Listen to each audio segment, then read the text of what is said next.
Le dessin, c'est le premier stade de la concrétisation. Peu à peu, il extrait du flou ce qu'il appelle une chose en suspens, bourrée de possibles. Bourré de possibles, mais aussi bourré d'impossibles. C'est ce qu'on pourrait appeler une pénible contradiction. En fait, le problème est surtout de clarifier une situation qui paraît comme étrangement ambiguë, ce qui est en réalité, je crois, le propre de pas mal de sculpteurs. Le problème, c'est qu'on voudrait pratiquement faire surgir d'un dessin qui est un dessin qui est très sec, qui est épuré, et comme une épure, effectivement, d'architecte, tous les éléments incertains, on voudrait en faire surgir tous les éléments incertains et inorganisés du rêve. Alors ce dessin dure longtemps, parfois plusieurs jours. Il est sans cesse corrigé sur des calques, corrigé, recorrigé, calque de droite-gauche, gauche-droite, équilibré, rééquilibré, et défini par ses tracés. Hein, il est tellement codé, en fait, par ces tracés, qui me sont propres, effectivement, que je peux me reconnaître, c'est-à-dire je peux reconnaître quels sont les creux, les bosses, les inclinaisons, où sont les volumes, où sont où sont les vides et les pleins. Et quand ce dessin est terminé, en fait, j'ai appris cette sculpture, je l'ai appris tellement par cœur que je peux désormais laisser travailler les mains presque seul.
Puissamment, obstinément, ces ensembles se déplacent, respirent, vibrent, mais sur des rythmes infiniment lents, organiques, géologiques. En fait, en silence, avec précaution, Amado passe ses jours à concentrer et à matérialiser d'incroyables énergies.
Alors ça, c'est le dessin qui correspondait au monument que j'ai réalisé en hommage à Arthur Rimbaud. Il y a deux éléments spécifiques, c'est-à-dire le premier, qui est toute cette partie qu'on voit là, qui est la partie supérieure, qui a été fabriquée en atelier selon mes procédés traditionnels de fabrication.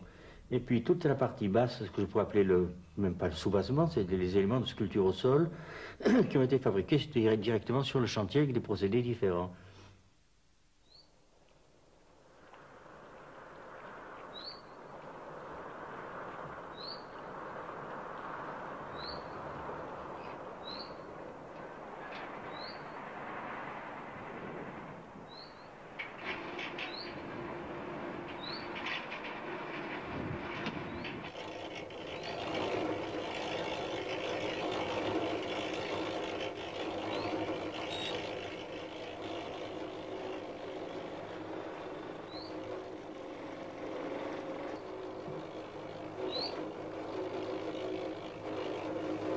La sculpture est faite avec du ciment, c'est-à-dire ciment fondu, sable de basalte. C'est un ciment qui est tout à fait mis au point, très précis, les sables sont tamisés, etc., etc.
Tous les éléments, les uns après les autres, sont fabriqués les uns sur les autres et les uns contre les autres, ciment frais contre ciment durci. Alors ceci automatiquement implique que le montage puisse se faire avec des joints parfaits. Alors les joints eux-mêmes sont travaillés et modulés pour éviter le quadrillage qu'on pourrait voir sur des carrelages, par exemple, hein, qui paraîtrait désagréablement artificiel. Ensuite, tous ces éléments sont collés. Ils sont maintenus par des boulons laiton et définitivement, disons, ancrés par du gros béton coulé.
Le problème d'Amado n'est évidemment pas de représenter.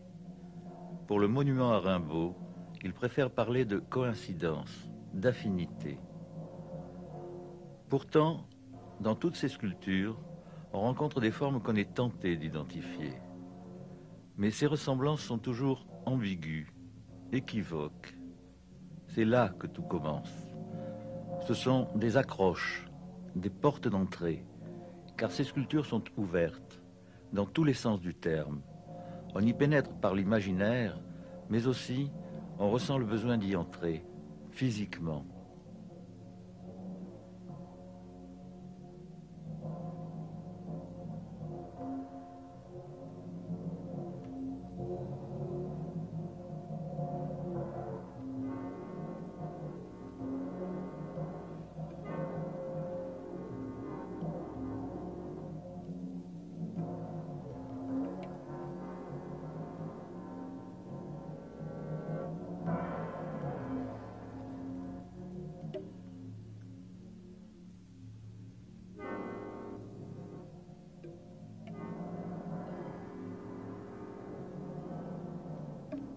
Les limites extérieures de ces constructions sont toujours mises en danger par le jeu des tensions, des dérives, des respirations, des croissances.